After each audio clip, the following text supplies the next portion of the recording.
एका particular distance वरती जर प्लेस झाले, एक पर्टिक्युलर डिस्टन्स वरती पॉझिटिव्ह क्यू चार्ज आणि निगेटिव्ह क्यू चार्ज जर प्लेस होत असतील एका पर्टिक्युलर डिस्टन्सवर, व्हॉट एव्हर डिस्टन्स जे काय असेल ते, समजा ते काहीतरी डिस्टन्स समजा एल आहे, L distance between positive Q and minus Q. So ही जी कंडिशन तयार झाली हिला म्हटलं जातं डायपोल. ओके. हो. तर पहिले समजून घ्या. मग या ठिकाणी डेरिव्हेशन तुम्हाला विचारलं जाऊ शकतं 3 मार्क्स साठी, माइट बी. सो डेफिनेटली नाही, पण विचारलं जाऊ शकतं, शक्यता आहे, नाकारता येत नाही. So the potential energy of dipole in an external field. External field मध्ये डायपोल कंडिशन येते, सो दॅट टाइम त्याची पोटेन्शियल एनर्जी किती असते. आपण मागच्या वेळेस डिस्कस केलेलं आहे की एका एक्सटर्नल फील्ड मध्ये एक चार्ज आला Q1 आणि चार्ज आला Q2. तर हे Q1, Q2 आणि E यांचे टोटल पोटेन्शियल ते आपण आधीच्या मध्ये पाहिलं. Q1 चार्जवर पोटेन्शियल किती लागतं सेपरेट ते पण पाहिलं. Q2 चार्ज वरती सेपरेट किती लागणार ते पण पाहिलं. सो असे सेपरेशन पाहिले. पण जेव्हा डायपोल लागतं, डायपोल म्हणजे काय, एका पर्टिक्युलर डिस्टन्सवर दोन्ही चार्जेस पॉझिटिव्ह आणि निगेटिव्ह एकमेकांसमोर येतात. या ठिकाणी या केसमध्ये आणि वरच्या केसमध्ये काय फरक होता. या केसमध्ये ही जी केस आहे potential energy of system of two charges in an external field, आणि ही जी केस आहे डायपोल, या दोघांमध्ये काय फरक आहे, कोणाला ऑब्झर्व झाला. सेम आहे की नाही, दोन चार्जेस एका एक्सटर्नल फील्ड मध्ये. मग डिफरन्स काय आहे दोघांमध्ये, डिफरन्स खूप बारीक आहे आणि खूप छोटासा आणि खूप इम्पॉर्टंट आहे. जेव्हा मी डायपोल हा शब्द वापरतो तेव्हा मी तुम्हाला सांगितलं पहा, चार्जेस ऑलवेज ऑपोजिट असणं गरजेचं आहे. समजलं का. म्हणजे हे पण इलेक्ट्रिक फील्ड मध्ये असणार. ई याची पण आहे. त्या ई मध्ये दोन चार्जेस आहेत, एक चार्ज आहे Q1, एक चार्ज आहे Q2. बट हे दोघं चार्जेस कसे होते,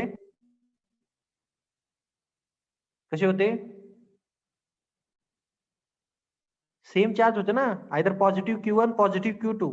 सो यांना तुम्ही डायपोल म्हणणार का. हे पण एका डिस्टन्सवर आहे R, बट दोघांचे चार्जेस सेम असल्यामुळे हे रिपेल होणार आहेत एकमेकाला. सो ही डायपोल कंडिशन येत नाही. डायपोल कधी येते, जेव्हा दोन चार्जेस असतील एका R डिस्टन्सने सेपरेट झालेले, एक Q1 चार्ज असेल एक Q2 चार्ज असेल, बट दोघांची डायरेक्शन म्हणजे चार्जेस डिफरंट असतील, एक पॉझिटिव्ह चार्ज असतो एक निगेटिव्ह चार्ज असतो, and separated by a particular distance R. So that time dipole condition happen. Okay. आणि जेव्हा ही केस आपण इलेक्ट्रिक फील्ड मध्ये ठेवतो त्यावेळेस काय होतं, समजला क्वेश्चन क्लिअर. आवाज येतोय का. हो हो माधवी सर, आवाज येतोय का.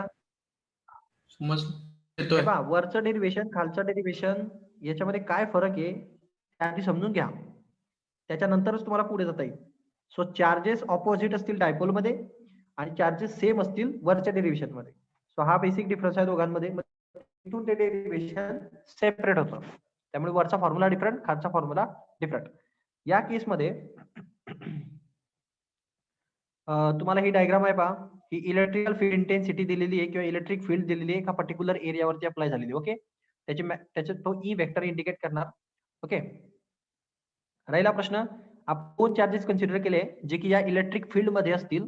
एक चार्ज आहे Q1 आणि एक Q2.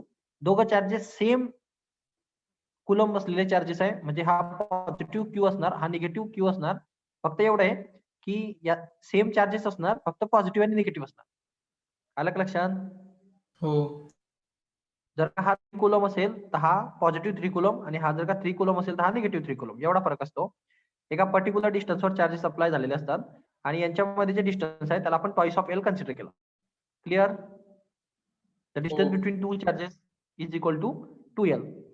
सो आफ्टर दॅट हे जे डायपोल आहेत त्यांच्या दोघांच्या मधलं जे डिस्टन्स आहे, म्हणजे ही जी लाईन आहे दोघांच्या मध्ये, हे दोन चार्जेस मधलं डिस्टन्स, हे तुमच्या इलेक्ट्रिकल फील्डला किती डिग्री क्रिएट करतं, θ डिग्री क्रिएट करतं. क्लिअर.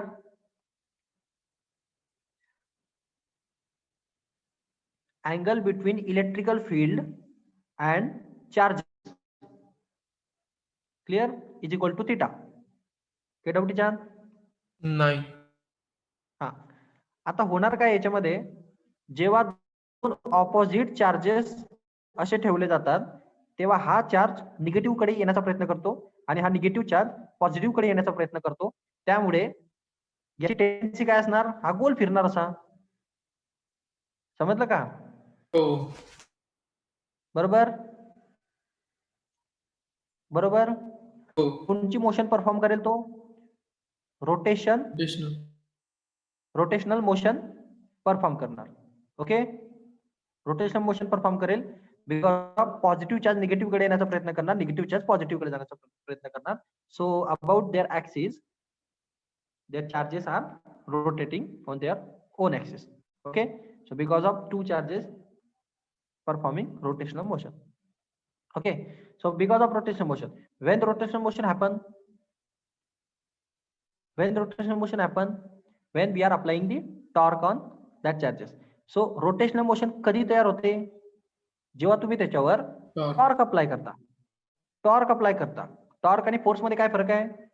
टॉर्क हा एका पर्टिक्युलर डिस्टन्सवर लागतो, म्हणजे एवढं डिस्टन्स एल आहे आणि एल वरून असा एक फोर्स लागलेला असेल एक इकडच्या बाजूला, तो त्याला असं फिरवण्याचा प्रयत्न करतोय. आणि हा एक इकडच्या बाजूला फोर्स लागलेला आहे एल डिस्टन्स वरती, तो त्याला इकडे फिरवण्याचा प्रयत्न करतोय. म्हणजे हा टॉर्क लागल्याशिवाय तो रोटेट होणार नाही. काही डाऊट याच्यात? नाही. म्हणजे तो जर त्याच्या ओन ऍक्सिस भोवती रोटेट होतोय तर याचा अर्थ त्याच्यावर टॉर्क अप्लाय झालेला असेल. मी तुम्हाला समरी देतोय की ह्या डेरिव्हेशन करायचं काय आपल्याला. जर आपल्याकडे टॉर्क असेल आणि आपल्याला तो किती डिस्टन्सवर लागला ते असेल, ओके, किंवा तो किती डिस्प्लेसमेंट परफॉर्म करणार आहे. आता सध्या तो इथं होता, इथे जी इनिशियल केस होती, आता तो असा होऊन जाईल. समजा एवढं त्याने डिस्प्लेसमेंट परफॉर्म केलं, याला आपण म्हणणार डी थिटा. हो. एवढं डिस्प्लेसमेंट झालं ना त्याचं, कळालं का? हो. तर जेवढं तो डिस्प्लेसमेंट करतो तो डी थिटा, आणि त्यांनी लावलेला टॉर्क हा म्हणजे त्याचं वर्क डन झालं की नाही. टॉर्क म्हणजे फोर्स असतो एक प्रकारचा, एका पर्टिक्युलर डिस्टन्सवर लागलेला फोर्स, जो की त्याला रोटरी मोशन देतोय.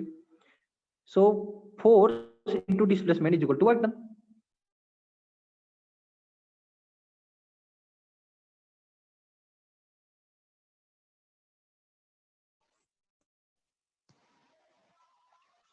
हॅलो, आवाज येतोय का? आवाज येतोय का? हा. सो वर्क डन भेटेल, आणि वर्क डन भेटलं की पोटेन्शियल एनर्जी भेटेल, आणि आपल्याला पोटेन्शियल एनर्जी काढता येईल. समजलं बेसिक डेरिव्हेशन? बेसिक करायचं काय आपल्याला? हो. हा, एवढं जरी ते क्लिअर झालं तुम्हाला तरी डेरिव्हेशन मध्ये आता मी जे सांगेल ते सगळं समजेल. मग आता इथं आपण कन्सिडरेशन करणार. या ठिकाणी तुम्ही लिहायचं असं की कन्सिडर करा एक डायपोल, म्हणजे त्याचे पॉझिटिव्ह चार्जेस आणि क्यू चार्जेस असतील जे काय सेपरेट झाले असतील एका finite डिस्टन्सने 2L. Okay, placed in a uniform electric field E and it experiences the torque. ते काय करतात? टॉर्क एक्सपिरियन्स करतात बिकॉज ते रोटेट होणार आहेत पॉझिटिव्ह निगेटिव्ह कडे, निगेटिव्ह पॉझिटिव्ह कडे. So because of this rotation this Q1 and Q2 charges experiences a torque. Okay, and ते टॉर्क किती असणार? ह्या टॉर्कचा जो फॉर्म्युला आहे, हा टॉर्कचा फॉर्म्युला असतो. आता याच्यामध्ये टॉर्क म्हणजे असतं तुमचं हा पी, म्हणजे हा टॉर्कचा फॉर्म्युला आहे डायपोल मोमेंट मधला.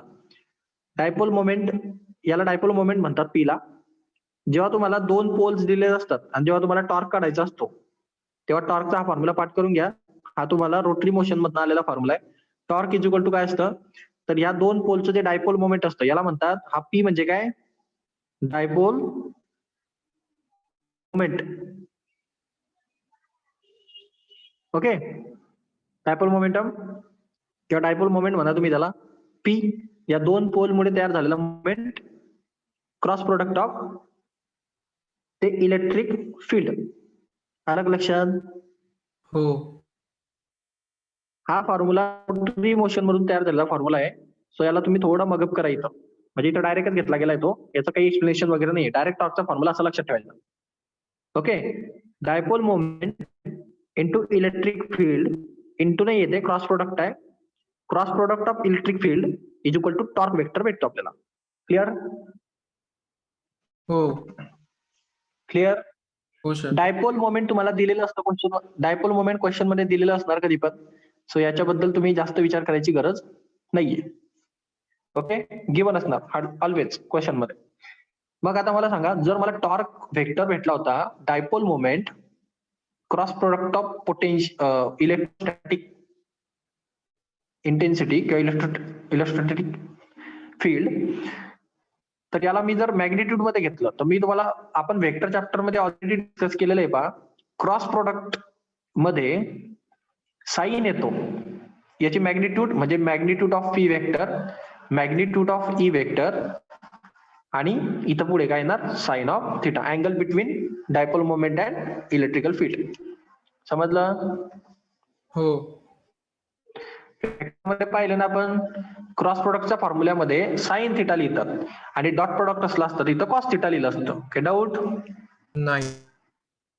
टॉर्क ही वेक्टर आहे, सो दॅट्स वाय आपण क्रॉस प्रोडक्ट घेतला, because force is an vector. Okay, म्हणून इथं साइन थिटा येतो, तो क्रॉस प्रोडक्टच्या फॉर्म्युल्यामुळे साइन थिटा झालेला आहे. काय डाऊट याच्यामध्ये? नसेल. नाही. आता ह्या पी वेक्टरच्या मॅग्निट्यूडला मी पी लिहिणार, ई वेक्टरच्या मॅग्निट्यूडला मी ई लिहिणार, आणि हा साइन ऑफ थिटा लिहिणार, म्हणजे मला टॉर्कची मॅग्निट्यूड भेटेल. ही टॉर्कची मॅग्निट्यूड आहे. ओके, हो. इथपर्यंत काही डाऊट कोणाला? नाही. So this is your torque, dipole moment into electrical field intensity into sine of theta. Theta is the angle between dipole and electrical field intensity. Okay. हो. So for this, आता इथून सर्वात महत्वाचा कॉन्सेप्ट आहे की in order to utilize this torque, let us assume the external torque.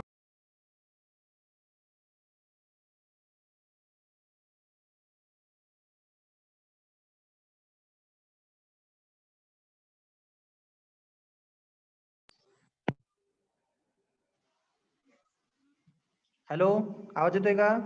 हो sir, येतोय. हा, external torque is applied, so which rotate it to the plane from the proper angle theta naught and 2t theta without angular acceleration and infinitesimally small speed. The work done by the external torque is equal to theta, आणि हा external torque into d theta, असं हे actual topic आलेला आहे. आता या ठिकाणी हा टॉर्क आला कसा?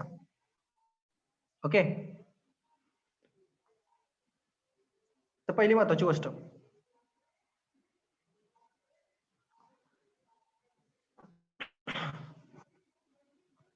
माझा म्हणण्याचा अर्थ आहे की आपण ऍझ्युम करू असं की इन्फिनिटी पर्यंत सध्या आपलं एक चार्ज असणार जी की इन्फिनिटीला आहे.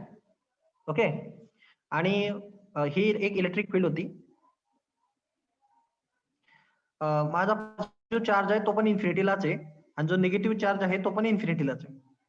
कळलं? असं ऍझम्पशन आहे माझं सध्याला, अजून मी ते डायपोल आणलेले नाहीये. ओके, मी जर का या पॉझिटिव्ह चार्ज इन्फिनिटीला आहे तर याची जे काही वर्क डन असेल ते पण काय असेल? 0, कारण त्याची पोटेन्शियल एनर्जी 0 असते. निगेटिव्ह चार्ज इन्फिनिटीला आहे म्हणजे याचं वर्क डन काय असेल? 0, त्याची पोटेन्शियल एनर्जी पण काय असते? 0. काही डाऊट याच्यामध्ये? नाही. हा, मी जर का या चार्जला इथून इथं आणतो इलेक्ट्रिक फील्डच्या जवळ, ओके ओके, तर याने काहीतरी वर्क डन परफॉर्म केलं की नाही? हो. हा, आणि मी या निगेटिव्ह चार्जला इथून इथं आणतो. आता जर मी या दोघांना एका लाईनीत जर असं मेन्शन केलं इथं व्यवस्थित, म्हणजे इथं जर Q2 लिहिला, तर ऍक्च्युअल वर्क डन जर पाहायला गेलं तर 0 झालेलं आहे. का?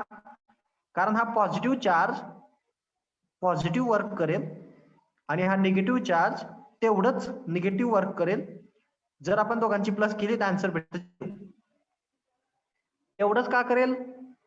कारण ते इलेक्ट्रिकल फील्ड इंटेन्सिटी डिस्टन्सवर डिपेंड आहे. जर या इथून एवढं डिस्टन्स आहे तर डिस्टन्स दोघांची इलेक्ट्रिकल फील्ड इंटेन्सिटी या लाईनवर सेम येईल की नाही? दोघांसाठी सेम येईल ना.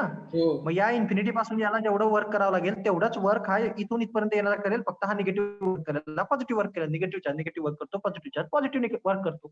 हे डाऊट याच्यात? नाही. मग आपलं नेटवर्क जर म्हटलं मी इथं नेटवर्क काय आहे? 0. म्हणजे या ठिकाणी ऍक्च्युअल मध्ये वर्क काहीच झालेलं नाही. पॉझिटिव्हनी जेवढं केलं तेवढं निगेटिव्हनी बॅलन्स करून टाकलं. ओके, हो. सपोज आपण आता इथं डायपोल म्हणता येईल का हे पण डायपोलची कंडिशन आहे, हे पण डायपोलची कंडिशन आहे ना. इथं पण एक पॉझिटिव्ह चार्ज आहे, इथं पण एक निगेटिव्ह चार्ज आहे, पण ही डायपोलची कंडिशन मध्ये वर्क 0 येतं. आपण ही कंडिशन कन्सिडर करायची नाही, आपल्याला काहीतरी वर्क पाहिजे.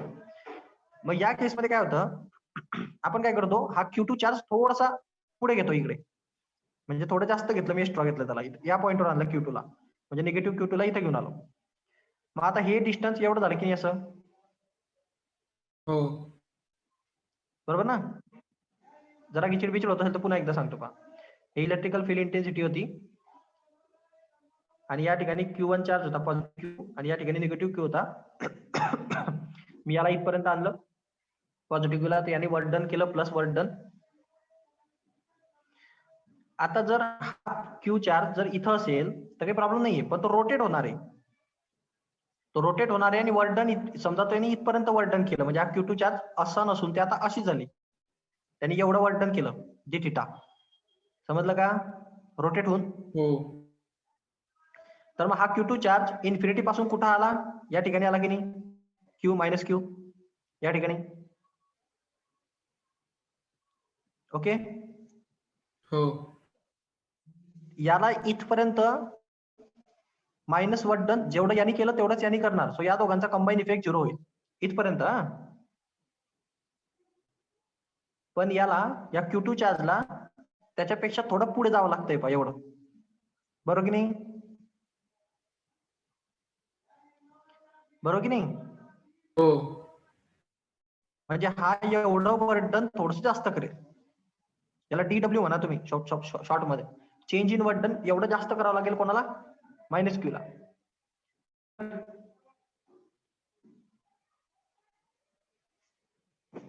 क्लिअर.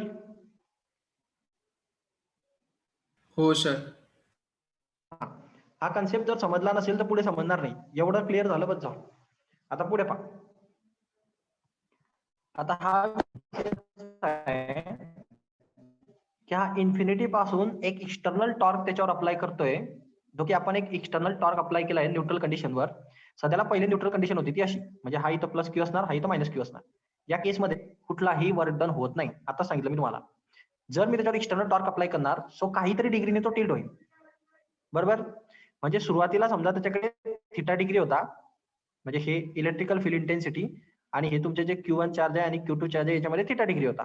ओके, हो मी काहीतरी एक्सटर्नल टॉर्क अप्लाय केला, याच्यावरती असा केला, याच्यावरती असा केला, एक्सटर्नल टॉर्क आहे हा. त्यांनी सांगितलं तसं एक्सटर्नल टॉर्क अप्लाय केला आणि न्यूट्रलायझेशन स्टेटला तोडलं. तर मग हा एक्सटर्नल टॉर्क अप्लाय हे असं झालं पहा, हे असं येऊन गेलं इथं, बरोबर. म्हणजे हे किती डिग्रीनी शिफ्ट झालं, तर हे थिटा नॉट डिग्रीनी शिफ्ट झालं, आणि हे पण किती डिग्रीनी शिफ्ट झालं, थिटा नॉट डिग्रीनी शिफ्ट झालं. कळालं का. हो म्हणजे चेंज झाला अँगल, कारण तो रोटेट होणार आहे, अँग्युलर ऍक्सेलरेशन परफॉर्म करणार आहे तिथं, सो दॅट्स वाय तो रोटेट. मग आता याच्यामुळे वर्क डन परफॉर्म होईल की नाही, जर तो त्याचा अँगल चेंज करतोय, सो वर्क डन होणार, बरोबर. हो आणि वर्क डन म्हणजे काय असतं, वर्क डन म्हणजे असतं अप्लाय झालेला अँगल, अप्लाय झालेला torque into displacement. Okay, displacement theta मध्ये होणार आहे. आता ह्या थिटा नॉटला फायनल पोझिशन, त्याची फायनल पोझिशन थिटा नॉट असते, ही फायनल पोझिशन आहे, आणि त्याची इनिशियल पोझिशन थिटा असते. म्हणजे म्हणण्याचा अर्थ की सुरुवातीला जो अँगल होता तो थिटा डिग्री होता, याला इनिशियल अँगल म्हणणार आपण. आणि जो सर्वात लास्टला म्हणजे तो टॉर्क अप्लाय होऊन जे काय होऊन गेलंय, टॉर्क अप्लाय होऊन समजा तो असा आला, तर हा जो टॉर्क अप्लाय होऊन हे जो झाला याला थिटा नॉट म्हणतात, म्हणजे फायनल पोझिशन. समजलं, हो सर. समजलं का. तो रोटेट होईल ना असा, तर रोटेशन नंतर जो सर्वात शेवटचा अँगल येईल तो थिटा नॉट झालेला आहे, आणि सर्वात सुरुवातीला थिटा होता. सो यांच्यामध्ये वर्क डन परफॉर्म होणार आहे थिटा टू थिटा नॉटच्या मध्ये. सो जो वर्क डनचा फॉर्म्युला आहे तो वर्क डनचा फॉर्म्युला असतो टॉर्क, जो तुम्ही लावलेला एक्सटर्नल टॉर्क, इंटू किती त्यांनी डिस्प्लेसमेंट परफॉर्म केलं, तर डी थिटा त्यांनी डिस्प्लेसमेंट परफॉर्म केलेलं होतं, बरोबर. हो आता हा जो एक्सटर्नल टॉर्क लावलेला होता तुम्ही, तो किती लागलेला होता हे तुम्ही वरतीच काढलं. टॉर्क हा किती असतो, P sin theta, dipole moment into electrical field intensity into sine of theta. Doubt? नाही. मग आपलं वर्क जे झालं ते वर्कचा फॉर्म्युला भेटणार आपल्याला torque, external torque into D theta. D theta म्हणजे काय? चेंज इन ओके, अँगल किती चेंज झाला तो डी थिटा चेंज झाला. तर मला टॉर्कचा जो फॉर्म्युला भेटतो तो भेटतो P E sine of theta D theta. हे डाऊट याच्यात? नाही. हा टॉर्क आहे. हे वर्क डन झालं. असं कुठून कुठपर्यंत होणार आहे? तर थिटा डिग्री पासून तो थिटा नॉट डिग्री पर्यंत तो रोटेट होईल. समजलं का? हो. थिटा डिग्री पहिले अँगल होता, त्याच्यापासून तो किती डिग्री पर्यंत रोटेट होणार आहे? थिटा नॉट पर्यंत रोटेट होणार आहे. म्हणजे ही इनिशियल केस, समजा इनिशियल आणि फायनल असे दोन्ही केस. आता याच्यामध्ये यांनी काय कन्सिडर केलंय? ही फायनल इनिशियल केस घेतली आहे आणि ही फायनल केस घेतली. कसंही नॉमेनक्लेचर घ्या, काही अडचण नाही. थिटा नॉट पासून थिटा डिग्री पर्यंत रोटेट होतोय असं त्याचं म्हणणं आहे. सो ही इनिशियल केस घेतली, ही फायनल केस घेतली. कुठं कुठं थिटा 1 थिटा 2 लिहितात. प्रत्येकाचं वेगवेगळं नॉमेनक्लेचर आहे. ओके, कॉन्सेप्ट फक्त महत्वाचा. सो यांनी इनिशियल अँगल थिटा नॉट घेतलाय आणि फायनल अँगल थिटा घेतलाय. सो आता आपल्याला फक्त एका पर्टिक्युलर, म्हणजे सुरुवातीला ते असं होतं पहा एवढं थिटा नॉट डिग्रीनी समजा, आणि याच्यानंतर तो रोटेट झाला आणि रोटेट होऊन समजा तो आला. तर हे एवढं जे डिस्प्लेसमेंट आहे थिटा डी थिटा म्हणतात तुम्ही, आणि हे जे रोटेशन होऊन जे तुम्हाला अँगल भेटणार आहे, कम्प्लीट अँगल भेटणार आहे, तो भेटणार आहे थिटा डिग्री. म्हणजे दोघांच्या मध्ये डिग्री भेटणार लास्टला. आता हे असं पूर्ण रोटेशन परफॉर्म होणार आहे की नाही सर्कल? हो. आहे की नाही? मग हे कुठून कुठपर्यंत होईल? थिटा नॉट हा सुरुवातीचा अँगल होता, इथून तर थिटा डिग्री पर्यंत रोटेशन होणार. हा. समजलं का? तिथपर्यंत टोटल वर्क डन आपल्याला काढावं लागेल. हे डाऊट? नाही. मग आपण वर्क डन घेताना work done is equal to, आपलं सुरुवातीला जे होतं ते चेंज इन वर्क डन होतं. तुम्हाला चेंज इन वर्क डनचा फॉर्म्युला भेटलेला होता. चेंज वर्क डन म्हणजे काय? तो P E sine of theta D theta. हे चेंज इन वर्क डन आहे, म्हणजे ते छोट्याशा अँगल साठी डी थिटा अँगल साठी झालेलं वर्क डन. मला जर कम्प्लीट रोटेशन साठी वर्क डन पाहिजे असेल, मी इंटिग्रेशन घेणार. Integration of D W is equal to integration of PE sine of theta D theta. याचा बेनिफिट काय होईल? हे इंटिग्रेशन आणि derivative cancel. So total work done is equal to, कुठून कुठपर्यंत जाणार आहे? थिटा व्हेरिएबल, तर थिटा नॉट पासून तो थिटा पर्यंत जाईल. क्लिअर? हो. तिथपर्यंत वर्क डन काढायचे. So definite integration of theta not to theta PE sine of theta D theta. काही डाऊट याच्यात? नाही. सो हे तुम्हाला वर्क डन भेटलं इथपर्यंत. आता याच्या पुढे तुम्हाला गोष्ट समजेल पहा. मग मी याला सॉल्व्ह करतो थोडस. मी याचं इंटिग्रेशन घेतलंय पहा. इंटिग्रेशन कसं घेतात? तर हे पी आणि ई हे बाहेर निघेल, कॉन्स्टंट टर्म आहेत दोघंचे दोघं. इलेक्ट्रिकल फील्ड सर्वांसाठी सेम राहते आणि डायपोल मोमेंट दोघं चार्जेस मध्ये डिस्टन्स सेम असल्यामुळे ते सेम राहील. फक्त चेंज होणार आहे याच्यामध्ये साइन थिटा डी थिटा मध्ये, कारण थिटा कंटिन्युअसली चेंज होईल, अँगल चेंज होत राहील. हा सुरुवातीला असा होता, मग ते असं झालं, म्हणजे हा अँगल चेंज झाला, थिटाची व्हॅल्यू चेंज झाली. सो पीई कॉन्स्टंट निघेल, साइन ऑफ थिटाचा इंटिग्रेशन घ्यावं लागेल. साइन थिटाचं इंटिग्रेशन काय असतं? Minus cos theta. उलट येते, डेरिव्हेटिव्हच्या उलट असतं ते. साइन ऑफ थिटाचा डेरिव्हेटिव्ह असतो कॉस ऑफ थिटा, आणि कॉस ऑफ थिटाचा डेरिव्हेटिव्ह असतो मायनस साइन ऑफ थिटा. मग इनडायरेक्टली ते असं आहे की जर तुम्हाला साइन ऑफ थिटाचं इंटिग्रेशन पाहिजे असेल तर तुम्ही काय करा, हे मायनस साइन इकडे शिफ्ट करा आणि याला इंटिग्रेट करा. सो साइन ऑफ थिटाचं इंटिग्रेशन भेटतं मायनस कॉस ऑफ थिटा. कळालं? कळलं? हो सर. सो हे minus cos of theta sine of थिटाचं integration, आणि हे अप्पर लिमिट आणि लोअर लिमिट ते थिटा नॉट टू थिटा पर्यंतच. मग हे थिटाच्या जागी एकदा हा थिटा टाकावा लागतो, आणि मग मायनस या थिटाच्या जागी हे लोअर लिमिट पण टाकावं लागतं. मग इथं टाकलं बा मी हे, ही टर्म जशी थिटाच्या जागी थिटा टाकला, मायनस ऑफ लोअर लिमिट टाकलंय पा, या थिटाच्या जागी थिटा नॉट टाकला. क्लिअर? हो. थिटा नॉट या थिटा 0 असं D theta, theta by theta नाहीये, theta not. Upper limit lower limit put केलं, मायनस मायनस प्लस होईल. सो तुम्हाला भेटेल पहा minus cos of theta plus cos of theta not. So मला जर हे मायनस साइन काढायचं असेल तर मी काय करेल, ही टर्म इकडे लिहिल आणि ही टर्म इकडे लिहिली म्हणजे ते प्लस येईल बरोबर. म्हणजे ही थिटा नॉट ही पुढे लिहिली प्लस आणि ही मायनसची टर्म मागे लिहिली. क्लिअर? हो. हे जे भेटलंय मला हा कशाचा फॉर्म्युला आहे? Work done. Work done. स्वतः पुढे पहा.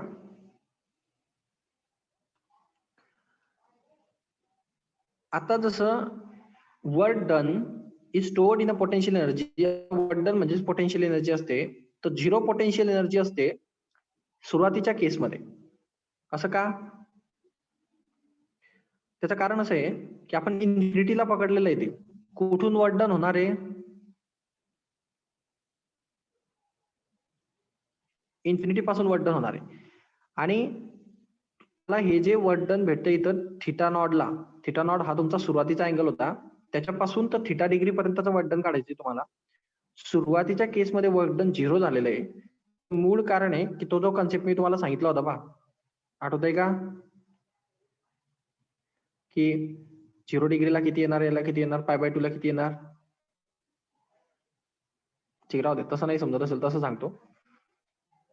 तुमचे जे चार्जेस होते ते सुरुवातीला कुठे होते? इन्फिनिटीला होते की नाही? हो.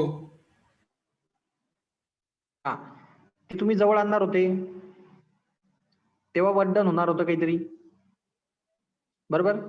आता जेव्हा तुम्ही त्यांच्यामधला अँगल हा एकदम इनिशियल केसमध्ये घेता, म्हणजे 0 पोटेन्शियल एनर्जीची केस, म्हणजे कुठे इन्फिनिटी. 0 पोटेन्शियल एनर्जीची केस कुठं असते? तो इन्फिनिटीला असताना 0 पोटेन्शियल एनर्जी असते ना, आणि वर्क डन पण 0 असतं त्या ठिकाणी. मग या केसमध्ये जो अँगल होता त्याला म्हटलं जातं थिटा नॉट. म्हणजे त्या टायमाला त्यांच्यामध्ये थिटा नॉट अँगल असतो, म्हणजे तो जवळपास निग्लिजिबल 0 असतो. सो या केसमध्ये तुमचं जे वर्क डन होणार असतं ते 0 असतं. म्हणून तुम्ही काय म्हणू शकता की तुमचं जे चेंज इन वर्क डन आहे ते तुम्हाला याच्या एवढं भेटेल. थोडासा टफ कॉन्सेप्ट आहे, समजत नाही लवकर. एक मिनिट, जरा मला थोडंसं एलॅबोरेट करू दे त्याला.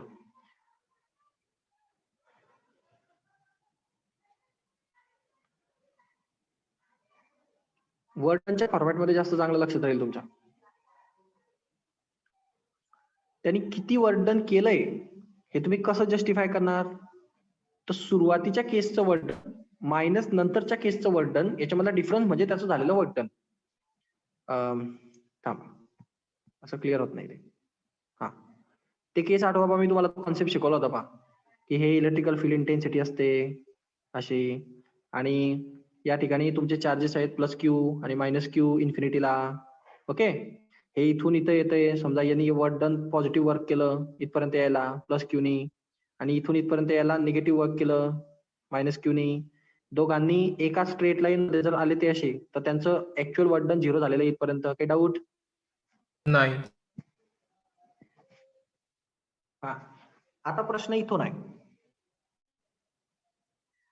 प्रश्न इथून आहे की याने इथपर्यंत यायला, म्हणजे हा अँगल इथपर्यंत यायला याला थिटा नॉट डिग्री तयार झालेली असतात तिथपर्यंत. ठीक आहे, थिटा नॉट डिग्री अशी इलेक्ट्रिकल फील्ड इंटेन्सिटी सोबत थिटा नॉट डिग्री तयार झाल्या या केसमध्ये. आणि हा जेव्हा पुढे जातो म्हणजे नंतरची केस, म्हणजे थिटा डिग्री मूव्ह झाले ते. आता सुरुवातीचा अँगल होता दोघांमध्ये, आणि आता ते किती डिग्रीने मूव्ह झाले? थिटा डिग्रीने मूव्ह झालेत पहा, एवढा. समजलं का? हा मायनस क्यू इथं आला आणि हा पण इकडे आला असा, आणि आपण इकडे आला. समजलं का? समजलं का? हो. म्हणजे स्ट्रेट होता आधी, आता ते टिल्ट झालं. म्हणजे काय झालं, हे ऍक्च्युली असं असायला पाहिजे होतं, एवढ्या डिग्रीने तो पुढे सरकला हा प्लस क्यू चार्ज, आणि एवढ्या डिग्रीने हा इकडे सरकला थिटा डिग्रीने. कळालं का? हो. हा, मग आता इथून इथपर्यंत जायला जे वर्क डन झालं तेवढंच तर वर्क डन आपण काढलं होतं की नाही तिथं, की थिटा पासून थिटा नॉट पासून थिटा डिग्री पर्यंत वर्क डनचा फॉर्म्युला आपण काढला होता, पाहतो PE in bracket cos of theta not minus cos of theta. आठवलं का? हो. इथून इथपर्यंत जाणार होतं ते, हो. बरोबर ना? हा, मग आता माझं म्हणणं आहे की या इथपर्यंत जे वर्क डन होतंय त्याचा तर काही हिशोब म्हणजे त्याचा काही संबंधच येत नाही.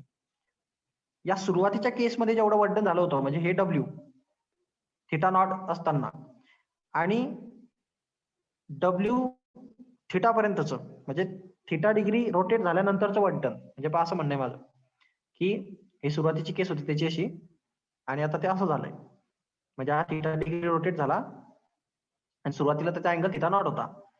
तर तुम्ही जे वर्क डनचा फॉर्म्युला काढलाय तो याच्यातलाच काढलेला आहे. तुमचं वर्क डन जे आलेलं आहे ते वर्क डन आलेलं आहे PE in bracket cos of theta not minus cos of theta असं काहीतरी.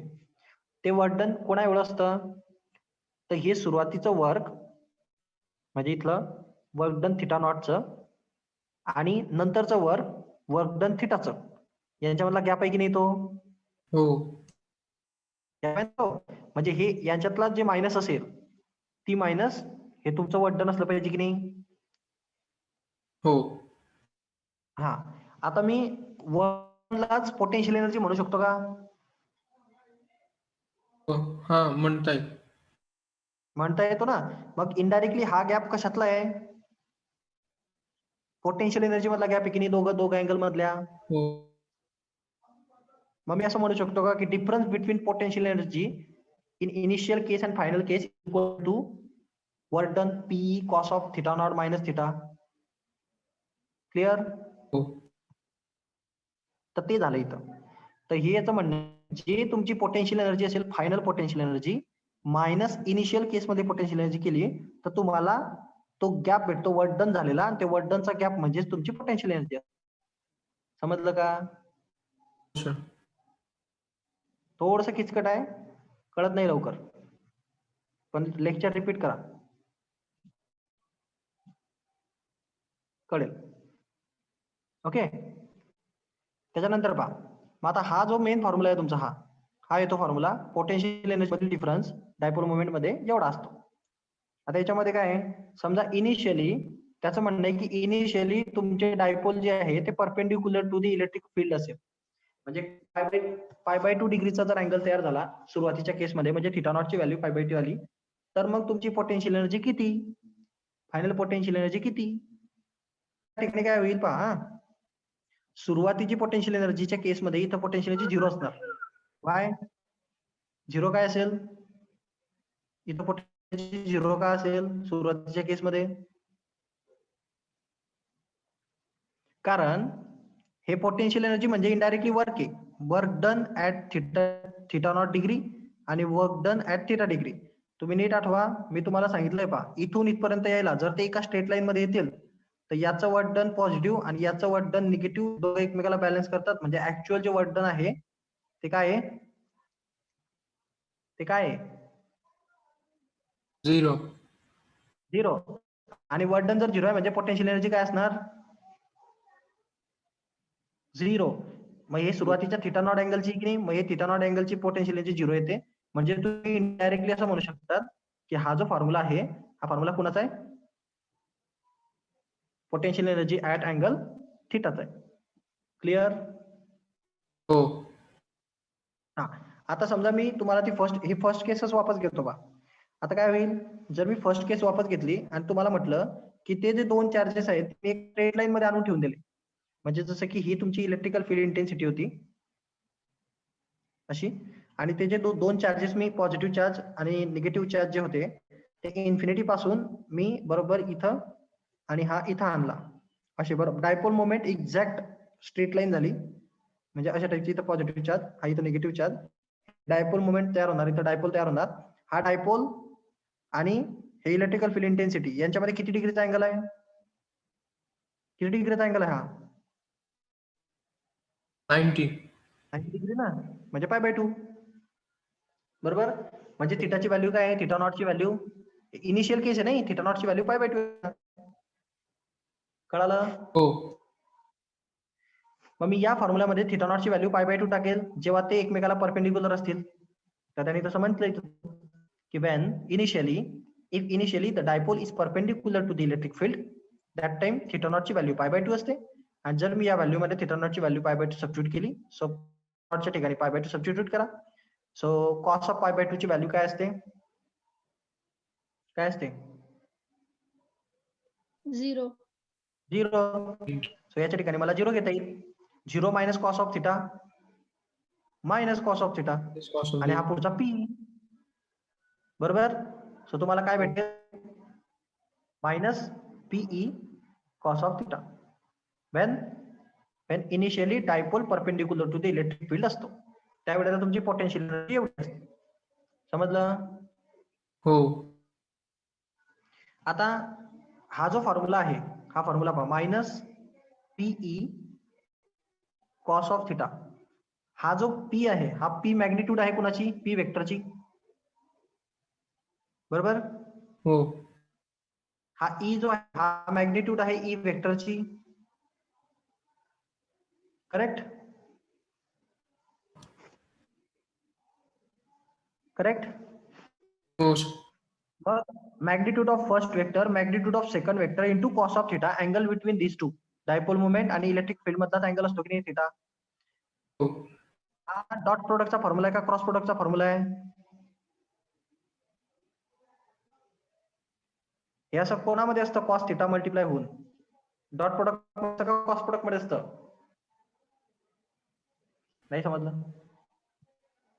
वेक्टर शिकवलं ना रे. हे बघा ए vector dot product of B vector असेल तर याला मी असं लिहू शकतो का की ए म्हणजे काय मॅग्निट्यूड ऑफ ए वेक्टर बी म्हणजे काय मॅग्निट्यूड ऑफ बी वेक्टर. तर मी याला असं लिहू शकतो का ए vector dot B vector is equal to A B cos of theta. लिहू शकतो ना सर. हो. आणि क्रॉस प्रोडक्ट मध्ये कसं लिहितात ए वेक्टर क्रॉस बी वेक्टर याच्यात कसं लिहितात याचे मॅग्निट्यूड ए वेक्टर ए याचे मॅग्निट्यूड बी ए बी आणि ह्या क्रॉस प्रोडक्टच्या ऐवजी काय लिहितात साइन ऑफ थिटा. आठवलं का. हो. हो सर. हा आपण टॉर्कच्या केसमध्ये हा फॉर्म्युला आहे कारण तो क्रॉस प्रोडक्ट होता. टॉर्कच्या केसमध्ये पहा P vector cross product of E होतं ते. तर या ठिकाणी साइन आला होता पहा हा साइन कुठून आला होता हे क्रॉस प्रोडक्टच्या फॉर्म्युल्यावरून आला होता. अलग लक्षात ते असं आलं होतं ना पीई साइन ऑफ थिटा टॉर्कची व्हॅल्यू. हा ते क्रॉस प्रोडक्टच्या फॉर्म्युल्यावर.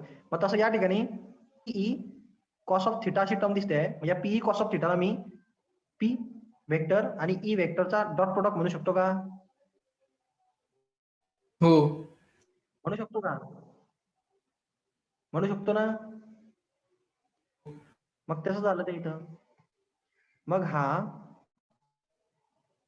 पीई कॉस ऑफ थिटाला मला ते मायनस साइन मायनस राहील पीई कॉस ऑफ थिटा म्हणजे पी वेक्टर आणि ई. हा तर कळालं का हे इथं डॉट डॉट प्रोडक्ट वेक्टर का आलं हे असं. हो. हो सर कळालं.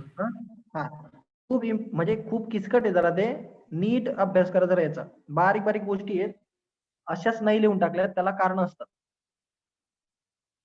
थोडस किचकट चॅप्टर आहे कन्सेप्च्युअल आहे खूप वेळ लागतो शिकायला. If the initially the dipole is parallel to the field then काय होईल. समजा आपण असं घेतलं की ते जे Q1 आणि Q2 चार्जेस जे होते ते इनिशियली आपण घेताना पॅरलल घेऊन टाकले म्हणजे ही इलेक्ट्रिक फील्ड होती अशी. आणि तुम्ही जे चार्ज घेताय तर पॉझिटिव्ह क्यू आणि निगेटिव्ह क्यू हा इथून इथपर्यंत आणला तुम्ही हा पॉझिटिव्ह क्यू आला समजा इथं आणि हा क्यू पण इथं आणला तुम्ही हा निगेटिव्ह क्यू आला इथं. आलं का लक्षात. हो. त्यांना कसे आले इलेक्ट्रिकल फील्डला कसे एकमेकाला ते पॅरलल. पॅरलल. समजलं का. मग या केसमध्ये जो तुमचा थिटा डिग्री तयार होणार आहे तो किती तयार होईल 0. 0. हो. एकमेकावर ओव्हरलॅप होतील ना याच्यावरच ओव्हरलॅप होईल ई पण अँगल आहे. सो थिटा नॉट आहे ते थिटा नॉटची व्हॅल्यू 0 असेल इनिशियली 0 झालं ते. अशी जर केस तयार झाली तर मग काय समजलं का. समजलं का. हो सर. तर मग विषय असा असतो की थिटा नॉटची व्हॅल्यू 0 टाकायची या केसमध्ये. मग थिटा नॉटची व्हॅल्यू जर 0 आली तर हे कॉस ऑफ 0 येणार कॉस ऑफ 0 ची व्हॅल्यू 1 असते त्या फॉर्म्युल्यामध्ये. सो तुम्हाला potential एनर्जीचा formula PE 1 minus cos of theta भेटतो. हे डाऊट नाही. हे समजलं डायपोल मॅटर काय आहे. हो. आणि समजा जर तो वेगळा अँगल नाही आला डिफरंट समजा काहीतरी वेगळा अँगल मग काय केस असेल, तर तो थिटा आणि थिटा नॉट आणि थिटाची व्हॅल्यू वेगवेगळी असेल. म्हणजे समजा तो अशा केसमध्ये त्याचं म्हणणं आहे की अशी इलेक्ट्रिकल फील्ड होती आणि मी ते प्लस क्यू चार्ज आणि मायनस क्यू चार्ज अशी इथे घेऊन आलो. तर याच्यामध्ये हा प्लस क्यू चार्ज इथं असा आणला, प्लस क्यू चार्ज, आणि हा मायनस क्यू चार्ज असा आणला इथं. ओके, तर या दोघांच्या मध्ये जो अँगल तयार होईल हा थिटा नॉट तयार होईल की नाही. हो. हा, आता याची व्हॅल्यू तुम्हाला दिलेली असेल क्वेश्चन मध्ये, थिटा नॉटची दिलेली असेल, थिटाची पण दिलेली असेल की फायनल पोझिशन मध्ये तो किती रोटेट होणार आहे. मग तुम्हाला फक्त पोटेन्शियल एनर्जी काढायला सांगितलं जाईल. मग थिटा नॉटची पण व्हॅल्यू टाकायची, थिटाची पण व्हॅल्यू टाकायची, सॉल्व्ह करायचं. समजलं का? हो. अशी एक तिसरी केस होऊ शकते. सो 3 केसेसच्या व्यतिरिक्त ती चौथी केस होणार नाही. तुम्हाला याच्यामध्ये कॉम्पिटिटिव्ह एक्झाम साठी जर पाहायला गेले तर फक्त काय लक्षात ठेवायचंय, 3 फॉर्म्युले की डायपोल मोमेंट जर असेल तर त्याच्यामध्ये पोटेन्शियल एनर्जी किती असते, PE dipole moment into electrical field intensity in bracket cos of initial angle minus cos of final angle. Clear? Potential एनर्जीचा formula. हो सर. ओके, डायपोल साठी. राहिला प्रश्न दुसरा, जर ते इनिशियली परपेंडिक्युलर असेल इलेक्ट्रिकल फील्डला तर त्याची पोटेन्शियल एनर्जी किती असते, minus PE vector dot product असते. संपलं. किंवा जर मॅग्निट्यूड मध्ये सांगायचं झालं तर मॅग्निट्यूड मध्ये काय येणार, ती minus PE cos of theta. आलं का लक्षात? हा फॉर्म्युला जास्त यूज होईल, हा कमी यूज होईल, कारण थिटाची व्हॅल्यू दिलेली असते. सो हाच फॉर्म्युला वापरला जातो. कळालं? हो. आणि तिसरी गोष्ट तुम्हाला लक्षात ठेवायची या डेरिव्हेशन मध्ये, ती म्हणजे जर तो इनिशियली डायपोल जर का पॅरलल असेल electrical field इंटेन्सिटीला, so that time तुमची पोटेन्शियल एनर्जी किती येते, तर PE dipole moment into electrical field इंटेन्सिटीची magnitude in bracket 1 minus cos of theta. Finished. Okay, हो. डेरिव्हेशन विचारलं तर प्रूव्ह करता आलं पाहिजे. शक्यता नाहीये पण सांगितलं मी, चुकून सांगता येत नाही. सो याच्यामध्ये काही विचारण्यासारखं असं काही नाहीये चॅप्टर मध्ये, डेरिव्हेशन वगैरे काही नाहीये चॅप्टर विचारण्यासारखं. सो याच्यावरती फोकस येऊ शकतो मायन्यूट मध्ये, पण खास करून तर फॉर्म्युलेज महत्वाचे आहेत. न्यूमेरिकल साठीच तुम्ही या टॉपिकला मेजरली बघा. ओके, हो. ठीक आहे. आज आपण इथं थांबू. जरा किचकट होता टॉपिक म्हणून वेळ लागला याला शिकवायला. त्याच्यानंतर आपलं मग आता पोलरायझेशन आणि कॅपॅसिटर संपून जाईल. मग नंतर कॅपॅसिटरला पण वेळ लागणार आहे खूप. ठीक आहे, थांबू आपण आज इथं.